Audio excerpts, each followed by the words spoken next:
கடுமையான மன அழுத்தம், பணிச்சுமை ஆகிய காரணங்களால் ஐடி ஊழியர் வேலையை தொடர்ந்து இளம்பெண் ஒருவர் ஆட்டோ ஓட்டுநராக மாறியிருக்கிறார். இதுகுறித்து தொழிலதிபர் நஸ்ரின் மித்ராஜ், ஒரு பெண் ஆட்டோ ஓட்டுநரை சந்தித்தேன். அழகான சிறுவர்கள் இருந்த அவர் தன்னம்பிக்கை, மனநிறைவோடு வாழ்கிறார். பொதுவாக ஆண்களே ஆட்டோ ஓட்டுநர்களாக பணியாற்றுவார்கள். இந்த துறையில் நீங்கள் நுழைந்தது ஏன் என்று கேள்வி எழுப்பினேன். அதற்கு அந்த பெண் அளித்த பதில் என்னை மிகவும் ஆச்சரியத்தில் ஆழ்த்தியது.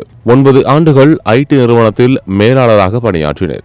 அழுத்தம், மன உளைச்சல், பதற்றமான மனநிலை காரணமாக அந்த பணியை துறந்துவிட்டேன் என்று பெண் ஆட்டோ ஓட்டுநர் கூறினார். தற்போது அவர் சொந்தமாக ஆட்டோ வாங்கி ஓட்டுகிறார்.